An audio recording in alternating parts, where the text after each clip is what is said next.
Hola amigos, ¿cómo están? Bienvenidos a nuestro programa de Panorama Histórico del Cristianismo. A continuación vamos a presentar la segunda carta a los Corintios. Recordemos que estamos teniendo la presentación de la literatura del apóstol Pablo como primera parte de las cartas. Luego veremos las demás cartas que componen el Nuevo Testamento. En esta ocasión, la primera carta a los Corintios que se estudió tiene el mismo trasfondo del que vamos a mirar ahora, segunda carta a los Corintios. Así que vamos a hacer un repaso, por lo menos breve, del trasfondo histórico que se produjo cuando se escribió la segunda carta a los Corintios. Miramos pues entonces. Aquí estamos mirando el mapa de lo que sería el tercer viaje misionero del apóstol Pablo. Esto es entre los años 53 a 58 de la era cristiana. Estos son los versículos que lo abarcan. Acordémonos que podemos guiarnos también por los cuadros en blanco. Pablo sale desde Antioquía de Siria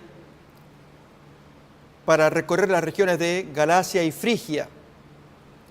Y habiendo pasado por las regiones superiores del Asia, llega hasta Éfeso, donde él va a escribir la primera carta a los Corintios. Ahí estamos mirando.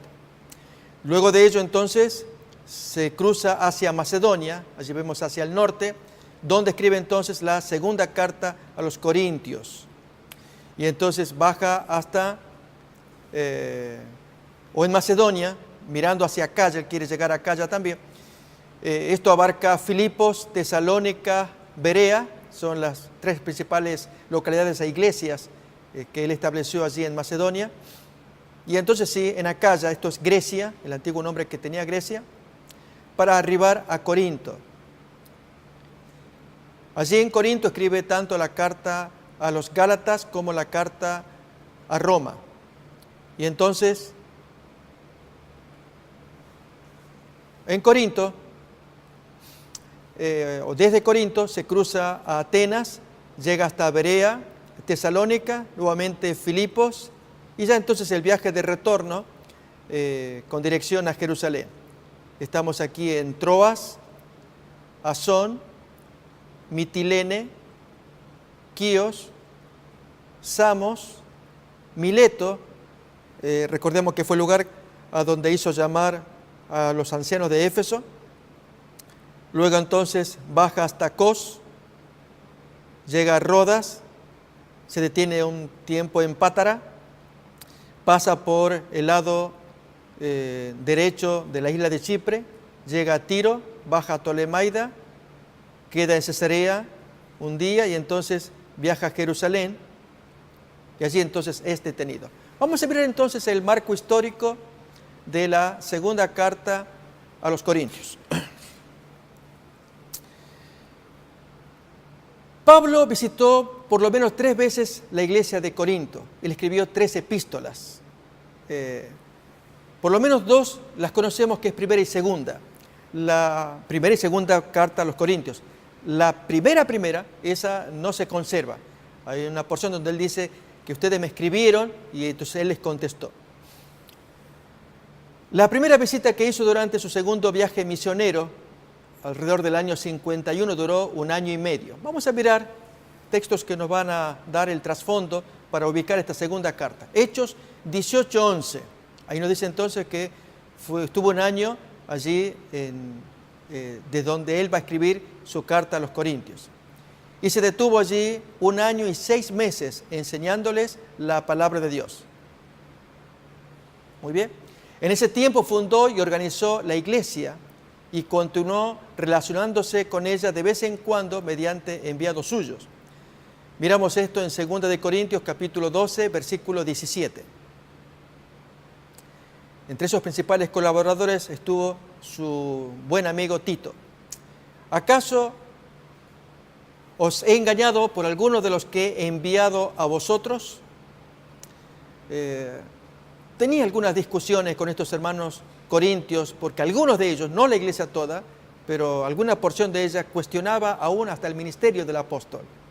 Y Pablo tenía que recurrir, como él hace en esta segunda carta, a supuestos raptos de locura.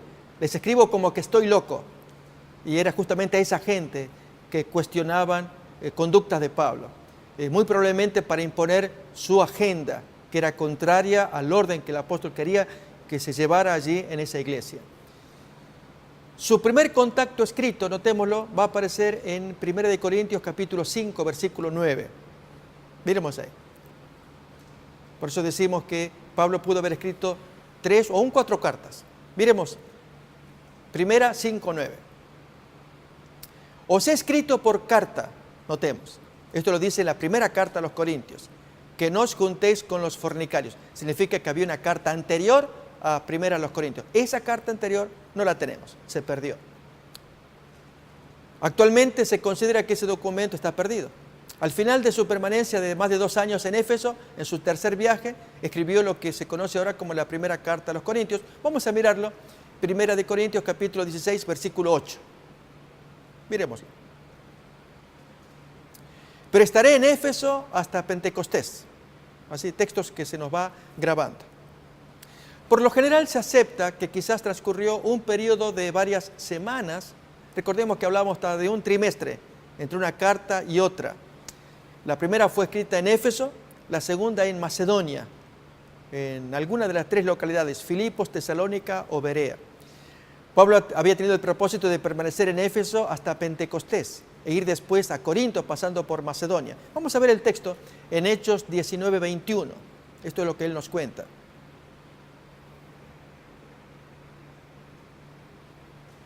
Pasadas estas cosas, Pablo se propuso ir en espíritu a Jerusalén, después de recorrer Macedonia y Acaya o Grecia, diciendo, después que haya estado allí, me será necesario ver también a Roma. Así que el plan era Jerusalén, volver a Macedonia, Acaya e ir finalmente a Roma y de allí a España, el plan misionero que este hombre traía.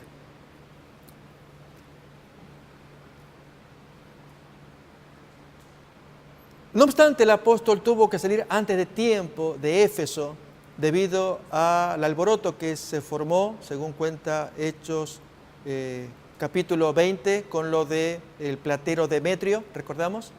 Y entonces tuvo que salir antes de tiempo.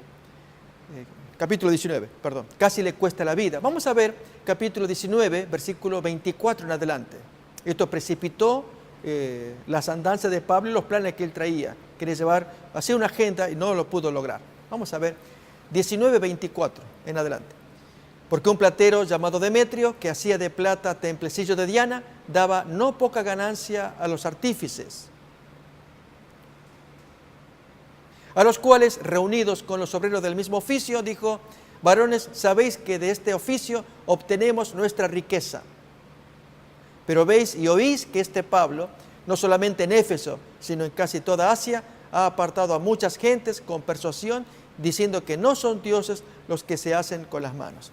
Lo cierto es que el apóstol, al sufrir la oposición mientras estaba en Éfeso, le ocasionó gran tensión. Se refirió a los adversarios de la verdad como bestias. Miremoslo cómo se expresa en 1 Corintios 15, 32. A Demetrio y todos aquellos que querían la vida de Pablo. Y Pablo se salvó de milagro.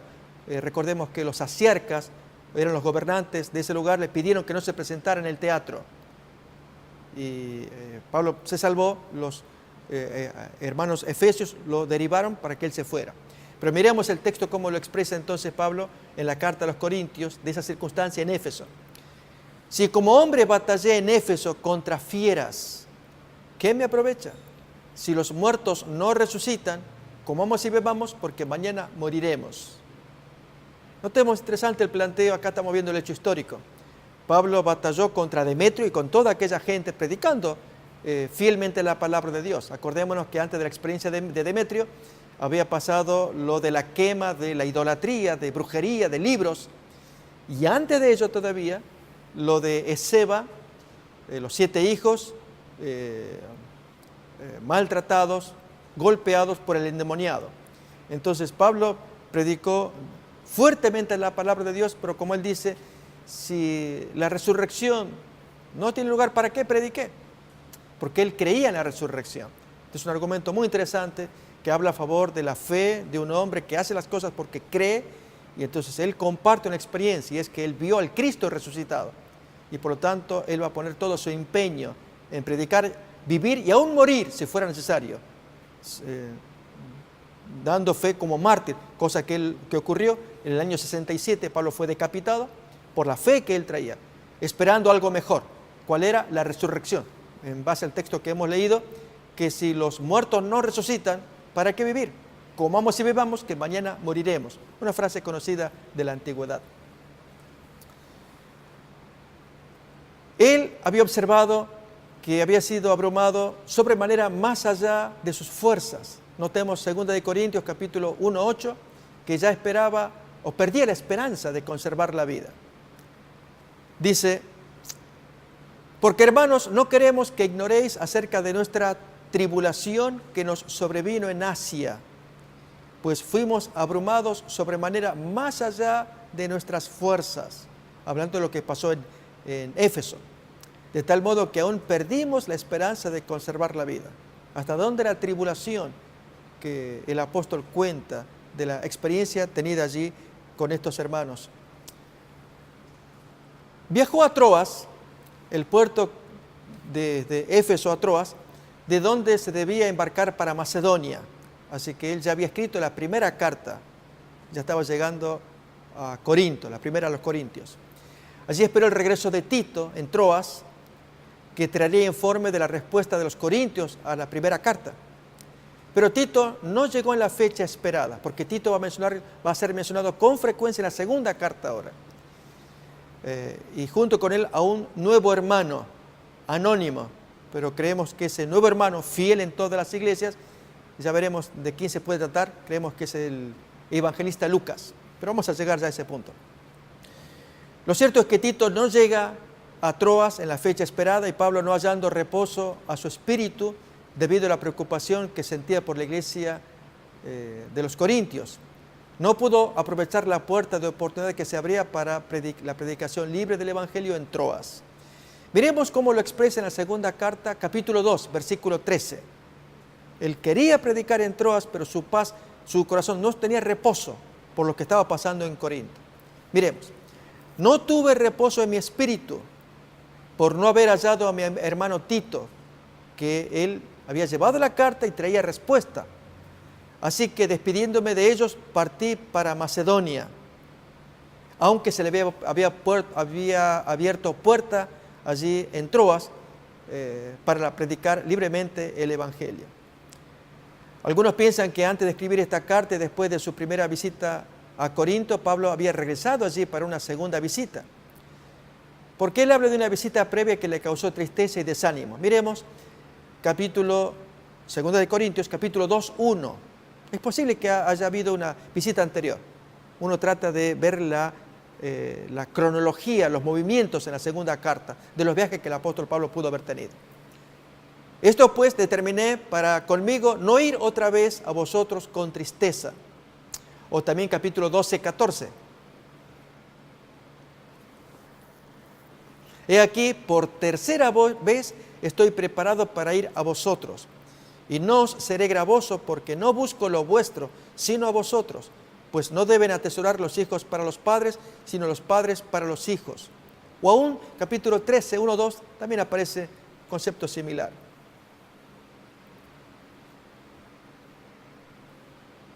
Esta es la tercera vez que voy a vosotros. Por boca de 2 o de 3 testigos se decidirá todo asunto de los conflictos que hay allí en esa iglesia.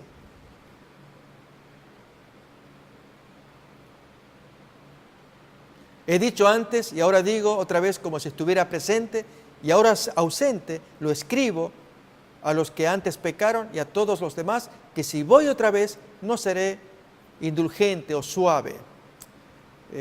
Pablo en verdad sí solía ser suave o amoroso, diríamos nosotros, estando presente, pero estando ausente, sus cartas eran muy duras y estrictas. Es algo que Pablo va a decir en algún momento también en esta carta.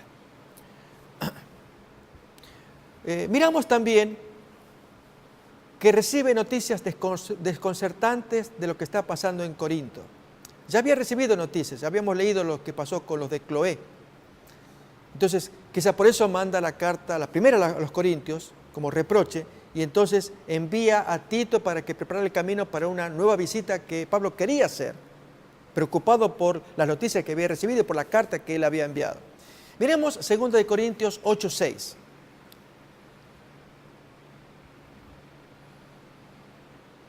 De manera que exhortamos a Tito para que tal como comenzó antes, asimismo acabe también entre vosotros esta obra de gracia. Pues Tito es el principal hombre, el brazo derecho de Pablo en ese momento, que hace el enlace con la iglesia a los Corintios. Pablo se refiere a una carta anterior que ya había escrito a los Corintios. Miremos capítulo 2, versículo 4, de la segunda carta a los Corintios, que le había escrito con mucha tribulación y angustia del corazón. Porque por la mucha tribulación y angustia del corazón os escribí con muchas lágrimas, no para que fueseis contristados, sino para que supieseis cuán grande es el amor que os tengo. Y entonces, muchos eruditos piensan que y otros pasajes puede referirse a 1 Corintios, es lo que se sostiene. Pero estas afirmaciones que Pablo dice con muchas lágrimas no reflejan necesariamente la naturaleza del espíritu de esta carta. Por lo tanto, argumentan que tuvo que haber habido otra carta que expresara tal lo que Pablo escribió en lo que acabamos de leer, aquello de muchas lágrimas que le escribe. Más bien es muy duro lo que escribe en la primera carta a los Corintios. Así que no podemos saber a qué carta él se está refiriendo. No obstante, creemos que la primera carta a los Corintios es la que calza, aunque con dificultades, en este concepto que acabamos de leer, que quizás lo podemos repasar otra vez. Voy a invitar a que lo leamos. Segunda carta, capítulo 2, versículo 4. El sentimiento de Pablo, y si es que esto está reflejado en la primera carta a los Corintios. Otra vez leemos. Porque por la mucha tribulación y angustia del corazón os escribí con muchas lágrimas. Y creemos que la primera carta a los Corintios expresa en gran medida, no para que fueseis contristados, sino para que supieseis cuán grande es el amor que os tengo. Recordemos, reitero, hay eruditos que piensan que la primera carta no refleja plenamente el contenido de este pensamiento, sino alguna otra carta perdida de otras cartas que Pablo escribió y que no tenemos noticia de esas cartas. Lo cierto es que Pablo escribió esta carta cuando estaba en Macedonia. Miremos, siempre segunda carta, capítulo 2, versículo 13. Así que ya había llegado a Filipos al menos, y ahí es cuando redacta esta Filipos o Tesalónica o Berea, esta segunda carta. Cuando dice, no tuve reposo en mi espíritu por no haber hallado a mi hermano Tito, así que despidiéndome de ellos partí para Macedonia. Recordemos, desde Troas, no encontró allí a Tito en Troas y va a Macedonia. Capítulo 7:5 ahora.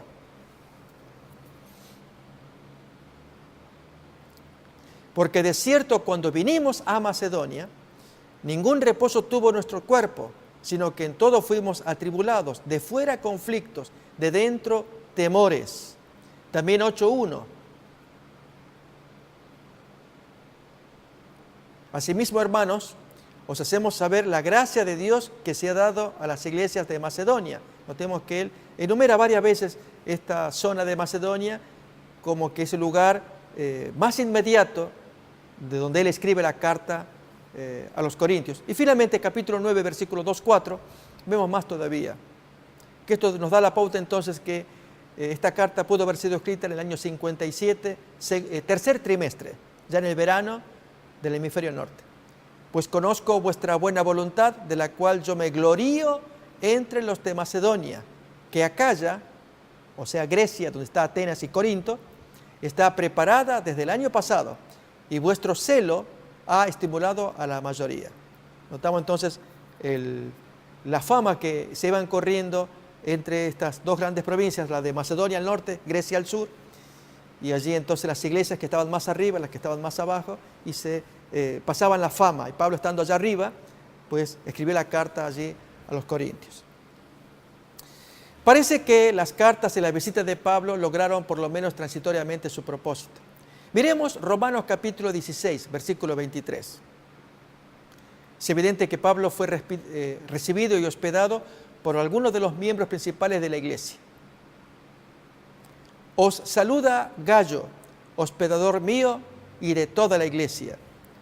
Os saluda Erasto, tesorero de la ciudad, y el hermano Cuarto. Entonces, estos son hermanos desde Corinto que también mandan saludos a Roma. Estos son los hermanos que hospedaron, hermanos corintios, hermanos principales de la iglesia.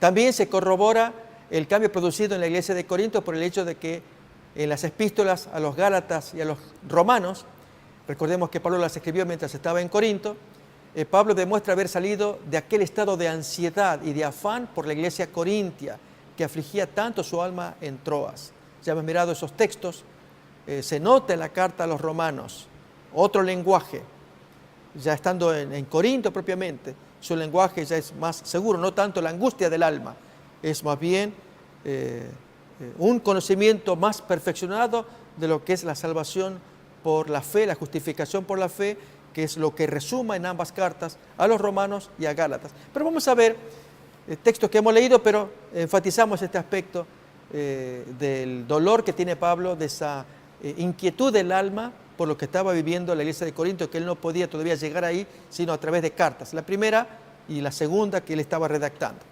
Miremos segunda carta, capítulo 7, versículos 6 y 13 y 14 también. Pero Dios, que consuela a los humildes, nos consoló con la llegada de Tito. Y ahí sí, entonces, él trae los informes allí en Macedonia, qué estaba pasando con la iglesia de Corinto. Y Pablo entonces recibe todo el informe de parte de este hermano, fiel hermano. También los versículos 13 y 14. Por esto hemos sido consolados en vuestra consolación, pero mucho más nos gozamos por el gozo de Tito, que haya sido confortado su espíritu por todos vosotros. Ustedes le dieron una buena recepción, le dieron, además de hospitalidad, le dieron un mensaje tan agradable a este compañero mío. Él descubrió en ustedes que había cambios de conducta, que era lo que más le importaba al apóstol Pablo. Lo mismo miramos el versículo 14.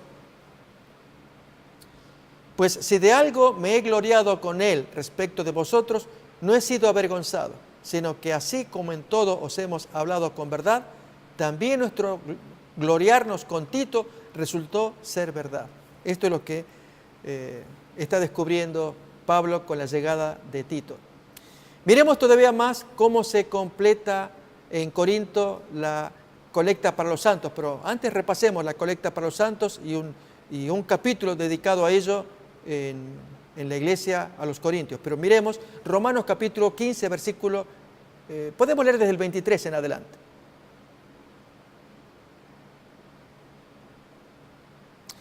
Pero ahora, no teniendo más campo en estas regiones y deseando desde hace muchos años ir a vosotros, a los de Roma, cuando vaya a España iré a vosotros porque espero veros al pasar y ser encaminado allá por vosotros, una vez que haya gozado con vosotros, los de Roma. Mas ahora voy a Jerusalén, recordemos que era llevar la ofrenda, para ministrar a los santos. Porque Macedonia, provincia del norte, y Acaya, o Grecia, provincia del sur, tuvieron a bien hacer una ofrenda para los pobres que hay entre los santos que están en Jerusalén. Entonces, esto es un hecho, el hecho de recoger esa ofrenda, pero miremos qué pasó en Corinto a la hora de recoger esa ofrenda. Vamos a mirar entonces segunda carta a los Corintios, capítulo 8, desde el versículo 1 en adelante.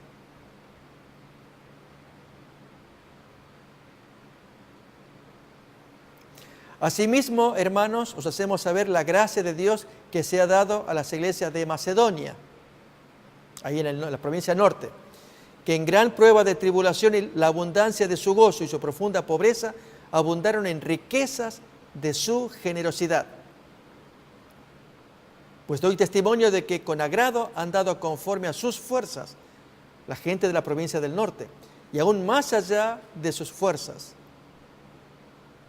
pidiéndonos con muchos ruegos que les concediésemos el privilegio de participar en este servicio para los santos. Y no como lo esperábamos, sino que a sí mismos se dieron primeramente al Señor y luego a nosotros por la voluntad de Dios. De manera que exhortamos a Tito para que tal como comenzó antes, asimismo acabe también entre vosotros esta obra, la misma obra de gracia que hubo en Macedonia, ahora la llevará en Acaya, o sea, ya en Atenas y en Corinto. Leemos todavía un versículo más. Por tanto, como en todo abundáis, en fe, en palabra, en ciencia, en toda solicitud y en vuestro amor para con nosotros, abundad también en esta gracia, la de los donativos. Aún seguimos leyendo. No hablo como quien manda, sino para poner a prueba, por medio de la diligencia de otros, también la sinceridad de vuestro amor. Porque ya conocéis la gracia de nuestro Señor Jesucristo, que por amor a vosotros se hizo pobre, siendo rico, para que vosotros con su pobreza fueseis enriquecidos. Y en esto doy mi consejo, porque esto os conviene a vosotros que comenzasteis antes no solo a hacerlo, sino también a quererlo desde el año pasado. ¿Cuál es? El deseo de ofrendar. Este es el argumento que Pablo va a usar en todo el capítulo 8, para animar a los hermanos, al punto que él dice, voy a enviar a Tito, pero que para que no que Tito y otros hermanos, no que los sorprenda en un buen deseo, sino que ustedes hagan los preparativos, porque la fama ya ha corrido de que ustedes tienen ganas de hacerlo. Pero ustedes preparen las cosas y llega Tito y entonces él va a recoger junto con el otro hermano, es al que hacemos referencia, hermano anónimo, no se conoce su nombre, pero creemos que se trata del evangelista Lucas, porque luego dice que a él lo designaron para que acompañe a Pablo para llevar las ofrendas a Jerusalén, y este es quien lo va a acompañar en todo momento, y cuanto más cuando Pablo tomado preso, luego aún después de 2 años estando preso, es encaminado desde Cesarea a Roma. Hechos capítulo 27 y 28, y al narrar la historia se narra en primera persona plural, y quien narra esa historia es un testigo ocular, y creemos que es Lucas, quien habiendo escrito el Evangelio según Lucas, escribe también Hechos, y entonces él es el testigo ocular, el que escribe Hechos de los Apóstoles, el que acompaña a Pablo, el que fue designado por las iglesias para acompañar a Tito y traer esa ofrenda desde Acaya, Macedonia, a Jerusalén. Notamos entonces al ir uniendo todos los elementos que componen esta historia de la primera parte del cristianismo. Después de esta segunda epístola y de la siguiente visita de Pablo, solo aparecen aisladas referencias a la iglesia de Corinto. Sin embargo, la epístola a los Corintios, que hubo una escrita por Clemente de Roma cerca del año 95 de la era cristiana, famosa carta no bíblica, Clemente de Roma, se supone que como hay un Clemente mencionado por Pablo, que pudiera ser él, pero se entiende que no, porque el Clemente mencionado por Pablo, su nombre más joven que el del año 95. Pablo muere en el año 67.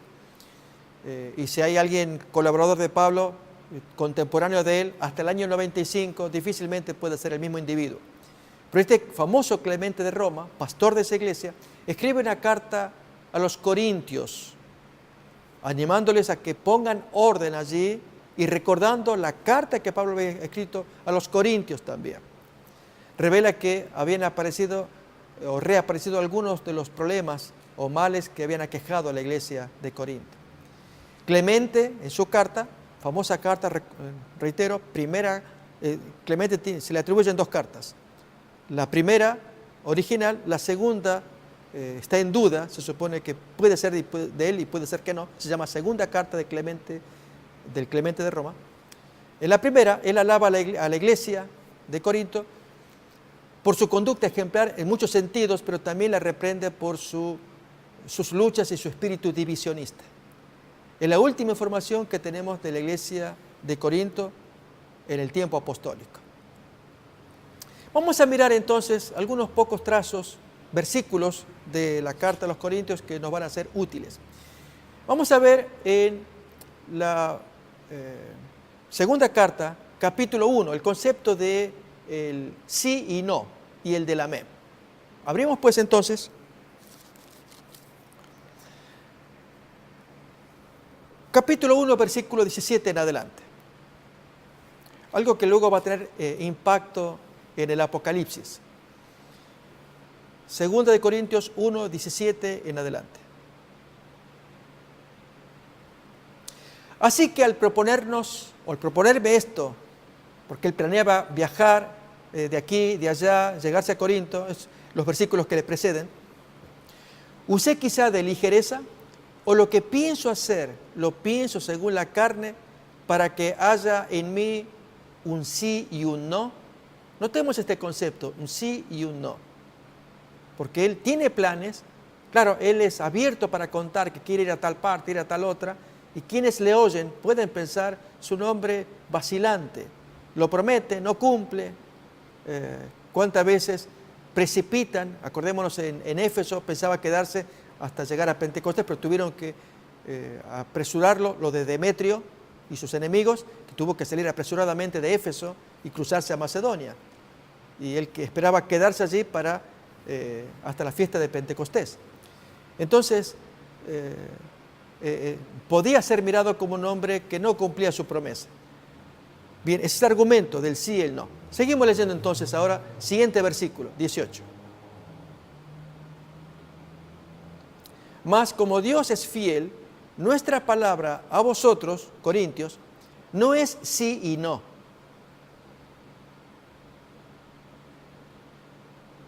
Porque el Hijo de Dios, Jesucristo, que entre vosotros ha sido predicado por nosotros, por mí, Silvano y Timoteo, notemos, fueron los tres grandes predicadores allí en la localidad de Corinto, no ha sido un sí y un no, sino que ha sido sí en él. Porque todas las promesas de Dios son en él sí y en él amén. Notemos entonces el significado de la palabra amén, es un sí, no es un sí y un no, por medio de nosotros para la gloria de Dios.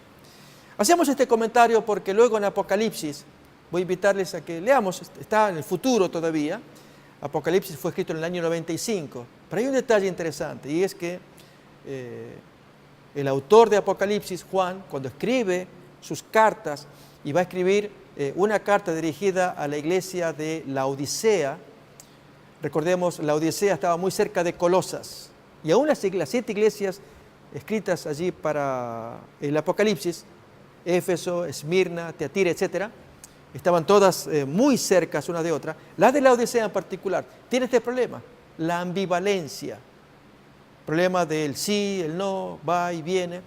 Y allí en la carta de Juan, en Apocalipsis, para Laodicea, pone el concepto de lo que es el amén. Fijémonos, ahí lo dice Apocalipsis 3:14, y escribe al ángel de la iglesia en Laodicea, he aquí el amén, ahí lo tenemos, el testigo fiel y verdadero. Al decir testigo es que va a hablar en forma segura, fiel. El principio de la creación de Dios te dice esto, es lo que tenga que decir. Entonces, este concepto es muy importante. El apóstol Pablo está diciéndoles a esta gente, los corintios, y ellos tienen el problema del sí y el no, que va y viene. Y Pablo con ellos está mostrando que Jesús es fiel, testigo fiel, es promesa de Dios, y Pablo quiere revelar, Pablo, Silvano y Timoteo, que es sí en él, que es amén. Una preciosa enseñanza que estamos mirando en segunda carta a los Corintios. Pero hay más todavía, y vamos a ir en el segundo capítulo para extraer algunas esencias que son muy interesantes de lo que Pablo escribió en esta carta, segunda carta a los Corintios. Y es lo que miramos desde el versículo 14 en adelante. También para extraer una lección. Lo era, recordemos, en el año 50, cuando Pablo va a escribir esta carta a los Corintios, ya lo hace, recordemos, él creó la iglesia en el año 51, pero en el año 57 él escribe, 6 años más tarde, escribe la carta a los Corintios. Y lo que él escribió hasta el día de hoy tiene su reflejo, y un reflejo para con ustedes y para conmigo que estamos escuchando estas cosas.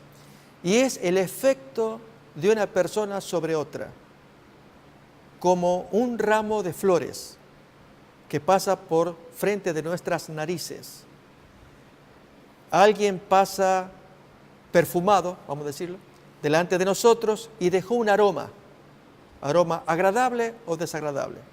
Así es el paso de una persona cuando afecta a otra, se la afecta para bien o para mal.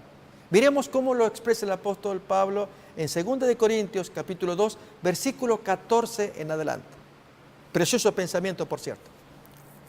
Mas a Dios gracias, el cual nos lleva siempre en triunfo en Cristo Jesús, y por medio de nosotros manifiesta en todo lugar el olor, notemos esa expresión, el olor de su conocimiento. O sea, Pablo lleva un olor en él, en sí mismo, de conocimiento de Jesús. Pero miren el efecto de ese olor. Porque para Dios somos grato olor de Cristo en los que se salvan y en los que se pierden. A ver, ¿cómo es eso? Un olor como una esencia, un frasco de esencia que se abre y echa perfume y echa un grato olor. Pero dice en los que se salvan y en los que se pierden. Pero miremos la distinción. A estos, en los que se pierden, ciertamente olor de muerte para muerte. Y a los otros que se salvan, olor de vida para vida. Y para estas cosas, ¿quién es suficiente? ¿Cómo podríamos entender este pensamiento? Reitero que se aplica hasta el día de hoy y es el efecto de nuestro paso por enfrente de un prójimo. Que así como recordamos un ramo de flores y nos evoca, el olor nos evoca situación. Un ramo de flores puede evocarnos un cementerio o un velatorio y deja un olor de flores. Es normal, la flor deja su rico olor, pero nos hace recordar un velatorio o un cementerio. O lo contrario, ese mismo ramo puesto donde hay casamiento o para celebrar un nacimiento. Entonces, el mismo ramo, la misma conjunto de flores expresa un aroma rico, pero me trae un recuerdo de alegría, casamiento, nacimiento, o de tristeza, velatorio, sepulcro. Entonces, aquí Pablo está enseñando que Él es ese olor que trae muerte o trae vida. Trae vida en aquellos que creen, pero trae muerte, porque Cristo lleva muerte a los que no creen. Y Dios no quisiera eso, pues quiere que todos huelan ese olor y lo crean, el olor de Cristo. Eso es Pablo, eso es lo que está llevando, eso es el mensaje que está dejando aquí Pablo en 2 de Corintios. Y él se llama a sí mismo, fuimos olor de vida en los que creen allí en los Corintios. En el capítulo 3 introduce otro tema que ha sido controversial, muy interesante por cierto, y es la relación entre la ley judía y la ley cristiana, entre la ley de Moisés y Cristo. Pero hay quienes han tomado este concepto de Pablo como que la ley de Moisés está abolida, olvidando que el apóstol Pablo va a escribir también en la misma carta, en la misma porción del capítulo 3, que la ley de Moisés se graba en el corazón. Entonces no queda abolida, sino el hombre nacido de nuevo. Ahora refleja esa ley, ya no con la letra que mata, sino con el espíritu que vivifica. Vamos a mirarlo. Miremos entonces y vamos a analizarlo porque hasta el día de hoy también trae sus consecuencias y durante siglos trajo conflictos esta porción que leemos a continuación. 2 de Corintios capítulo 3, desde el versículo 1 en adelante.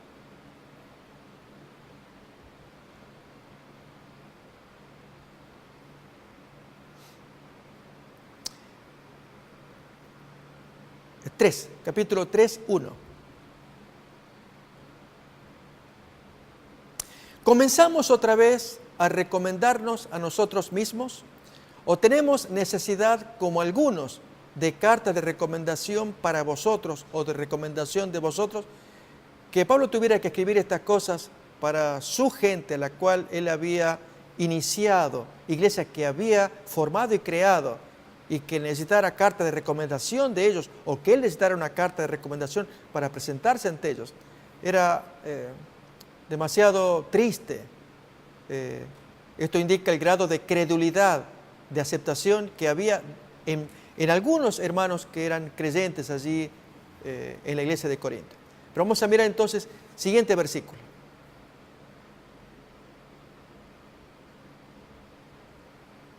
Nuestras cartas de recomendación sois vosotros, escritas en nuestros corazones, conocidas y leídas por todos los hombres. Si se quiere carta de recomendación, qué mejor que la iglesia misma es la prueba de que Dios ha enviado a Pablo a fundar iglesias, a predicar la palabra.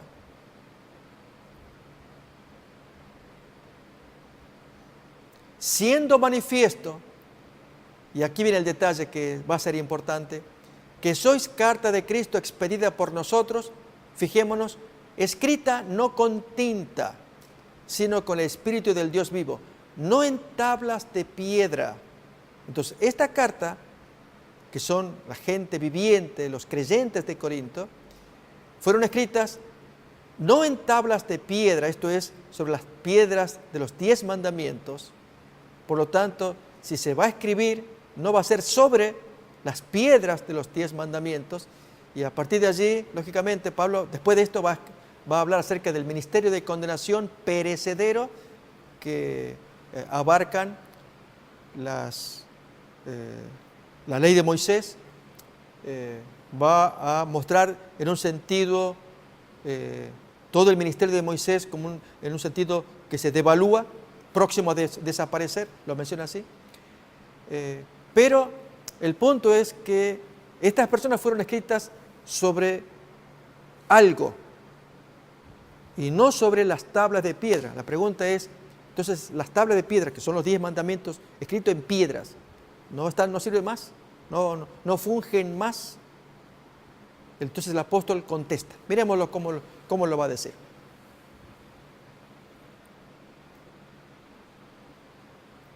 Versículo anterior.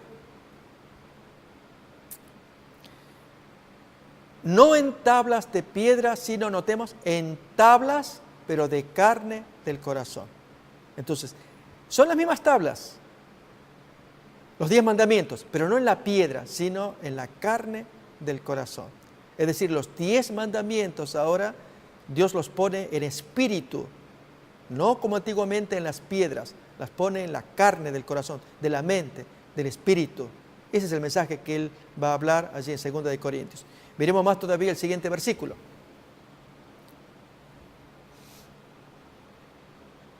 Y tal confianza tenemos mediante Cristo para con Dios.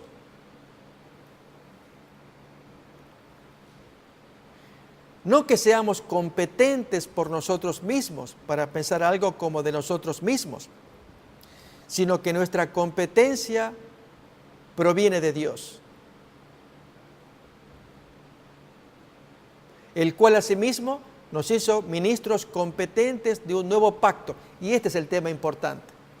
El nuevo pacto que reemplaza al anterior, pero con una misma base, un mismo fundamento y un mismo contenido. ¿Cuál es? Los 10 mandamientos. Ministros de un nuevo pacto, no de la letra, como ocurrió en tiempo de Moisés y en las tablas de piedra, sino un ministerio del Espíritu, porque la letra mata, pero el Espíritu vivifica. Y si el ministerio de muerte, grabado con letras en piedras de los 10 mandamientos, fue con gloria, tanto que los hijos de Israel no pudieron fijar la vista en el rostro de Moisés a causa de la gloria de su rostro, la cual había de perecer. Esto era el símbolo entonces de este ministerio de Moisés, y el recuerdo de ello era que efectivamente Moisés se tuvo que poner un velo en su rostro porque la gente no lo podía mirar, so pena de caer en el pecado de idolatría humana, de adorar a un hombre. Y entonces todo ello tenía que perecer, no solamente la gloria de Moisés, también esas piedras para dar paso a un nuevo pacto. De esto Pablo lo va a hablar en forma contundente en Hebreos, capítulo 8. Ya es otra carta y un poco posterior, pero lo que importa es que este concepto ya lo está desarrollando acá. Miremos más todavía.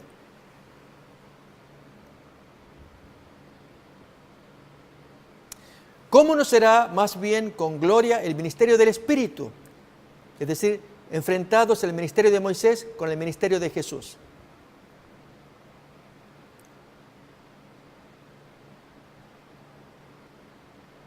Porque si el ministerio de condenación fue con gloria, mucho más abundará en gloria el ministerio de justificación. Porque aún lo que fue glorioso no es glorioso en este respecto, en comparación con la gloria más eminente que es la que debía venir. Porque si lo que perece, lo de Moisés, la gloria de su cara y aún las piedras de los 10 mandamientos, tuvo gloria, mucho más glorioso será lo que permanece. Así que, teniendo tal esperanza, usamos de mucha franqueza. Y no como Moisés, que ponía un velo sobre su rostro para que los hijos de Israel no fijaran la vista en el fin de aquello que había de ser abolido. Ahí viene la pregunta entonces, ¿qué es lo que debía ser abolido? ¿Lo que estaba en el rostro de Moisés o el contenido o lo que Moisés con su velo representaba? Aquello a lo cual la figura de Moisés y su gloria en el rostro representaba. Algo tenía que ser abolido. Repasemos otra vez el versículo. Y no como Moisés, que ponía un velo sobre su rostro para que los hijos de Israel no fijaran la vista en el fin de aquello que había de ser abolido. Creemos que no solamente lo del rostro, sino aquello que el rostro representaba, el rostro de Moisés iluminado, y que había que poner un velo. Ambas cosas tenían que ser abolidas. Y entonces Pablo se va a encargar de ello al decir entonces que esas piedras de los 10 mandamientos quedan abolidas. Y yo enfatizo el tema de piedras, y no dije los 10 mandamientos, porque Pablo va a ser justo en Hebreos 8 al resaltar que por el medio del nuevo pacto, aquella ley dada en los 10 mandamientos reaparece en el nuevo pacto. Esto aparece en Hebreos capítulo 8. Pero miremos lo que sigue diciendo Pablo aquí en 2 de Corintios, capítulo 3. Pero el entendimiento de ellos se embotó, porque hasta el día de hoy, cuando leen el antiguo pacto, ahí entonces estamos entendiendo que no era solamente el simple velo de la cara de Moisés. Cuando leen el antiguo pacto, les queda el mismo velo no descubierto, el cual por Cristo es quitado. Y aún hasta el día de hoy, cuando se lee a Moisés, el velo está puesto sobre el corazón de ellos, algo que tenía que abolirse. Pero cuando se convierten al Señor, el velo se quitará. Acordémonos de esta expresión, ahora la vamos a leer hasta el final, porque queremos hablar de lo que pasó poco después, con este Pablo que está hablando de algo que va a abolirse, pero cuando llega a Jerusalén, para el año 58, recordemos esta carta, él escribe para el tercer trimestre del 57, y aproximadamente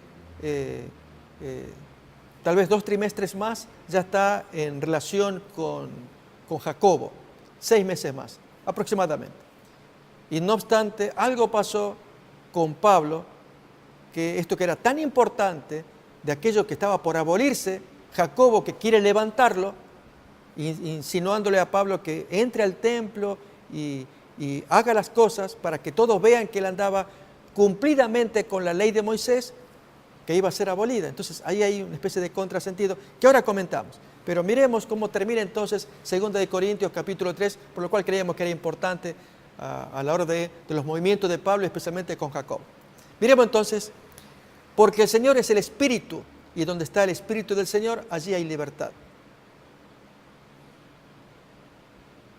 Por tanto, nosotros todos mirando a cara descubierta, en contraste con los judíos que miraban la cara escondida de Moisés, tapada por un velo, nosotros miramos como en un espejo la gloria del Señor, somos transformados de gloria en gloria, a diferencia de los judíos que mirando a Moisés, y si hubieran mirado la cara descubierta, adoran a un hombre, y eso hubiera sido condenado por Dios, mientras que acá, mirando a Jesús y su cara descubierta, somos elevados, transformados, dice acá, de gloria en gloria, en la misma imagen, como por el Espíritu del Señor. Es decir, el hombre es transformado al mirar a Cristo, al copiar su conducta, al escuchar sus mensajes, al obedecer sus mandatos. Se eleva de gloria en gloria hasta llegar a ser como la imagen del Señor. Traemos este tema de 2 de Corintios capítulo 3, concepto muy importante, y dijimos que 6 meses, aproximadamente, reitero, más tarde, Pablo al visitar Jerusalén, llevando la ofrenda con ancianos, gentiles, hermanos que le acompañaban desde la gentilidad, saludando a Jacobo, estamos hablando de Hechos capítulo 21, desde el versículo 17 en adelante, allí entonces aparece que Pablo finalmente va a consentir en aceptar el consejo de Pablo, y el consejo de Jacobo, y era que Jacobo le sugería que entrara pues al templo, acompañara a los 4 cristianos judíos que se rapaban el pelo, terminaban su voto de nazareato y pagara los gastos, como exigía Números capítulo 6, el texto que habla del nazareato. Y Pablo pues acepta el consejo, pero ahí es cuando lo toman preso. Durante una semana le está dando a entender que está ordenadamente según la ley, pero acabamos de leer que el velo del templo, todo eso tiene que ser abolido. Por Cristo es quitado. Cuando se convierten al Señor, ellos lo van a entender. ¿Por qué Pablo aceptó? Hay autores que piensan que Pablo lo hizo para ayudar a la unidad de la iglesia, porque los cristianos apostólicos en Jerusalén, Jacobo a la cabeza, no tenían el conocimiento que Pablo tenía acerca de estas cosas. Dios le estaba revelando y publicando en las cartas. Ya lo miramos, 2 Corintios capítulo 3. En Romanos y Gálatas va a ser más fecundo al hablar sobre la caída del judaísmo. Acordémonos de la circuncisión y asuntos como estos, donde muestra Pablo cómo él ve el judaísmo. Recordemos la ciudad de Jerusalén, el templo, el sacerdocio levítico, las leyes de Moisés, aún el mismo judío que se creía superior. Todo esto hace en Pablo que cuando él escribe, muestre que estaba próximo a perecer. Y más si se acordaban de que Jesús lo había anticipado. Ya a la segunda carta a los Corintios, había pasado 26 años, desde el año 31 que Jesús profetizó la caída de Jerusalén, al año 57 que Pablo escribe la segunda carta a los Corintios, que estaba muy cerca la caída del judaísmo. De hecho, comienza a caer, ¿cuánto? 9 años más tarde después de esta carta, segunda a los Corintios. En el año 66, Sestio Galo toma la ciudad, la sitia, la ciudad de Jerusalén, y a partir de allí no hubo más reposo. Hubo asesinatos internos, facciones internas, durante 4 años, hasta que después de Sestio Galo, Vespasiano primero, y el hijo después, Tito, es el que toma Jerusalén y la destruye absolutamente con el templo. Y se cumplió literalmente lo que Jesús había profetizado. Lo cierto es que Pablo acepta estar en armonía con Jacobo, con sus líderes, y acepta entonces formar parte de ese acuerdo de caer bien a los judíos, pero vemos que fue otro error. Los humanos cometemos errores, Pablo cometió un error allí también. Pero lo que importa es que en esta carta estamos mirando a Pablo que escribe con el corazón a esta gente corintia, el conocimiento que él tiene, las exhortaciones que él hace. Hay más material en la segunda carta a los Corintios para comentar, pero recordemos, es el fruto de un hombre muy rico en experiencias, en sus viajes, en sufrimientos, en conocimiento, en su experiencia con Cristo, que lo transmite en sus cartas. Si bien cartas comunes, simples, ordinarias, para aquel tiempo eran muy comunes, y sin embargo con profundo conocimiento bíblico para nuestros días.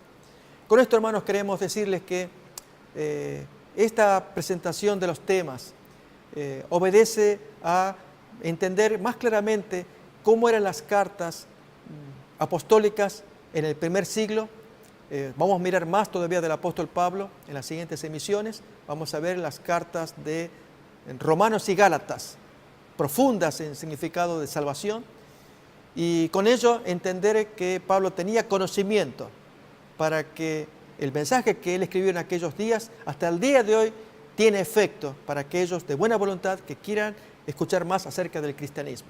De nuestra parte, estamos agradecidos porque ustedes nos acompañan y seguiremos en contacto hasta la siguiente emisión en Panorama Histórico del Cristianismo. Por acompañarnos, gracias. Metro Evangelización 3000. En la Biblia encontramos el gran desafío evangelístico que han representado las ciudades a quienes desean hacer suya la orden de ir y predicar el Evangelio. En la actualidad, la mayoría de personas viven en las grandes metrópolis. Debemos aceptar que hoy podemos predicar a cientos, miles y millones de personas que están a nuestro alrededor. Y esto lo podemos hacer con planes muy abarcantes que nos desafíen a una obra mayor. Ya están listos los peces, ya están listas las redes, solo faltan los pescadores. Presentamos Metro Evangelización 3000. Todos pueden hacer algo en esta obra. En estas reuniones hogareñas presentamos a Cristo a las familias Metro Evangelización 3000, donde más de 125 ciudades serán impactadas por el mensaje de salvación de la verdad presente. Únete, acércate y forma parte de este magno evento. Abre tu hogar y sed de gran luz. El Señor está esperando por ti.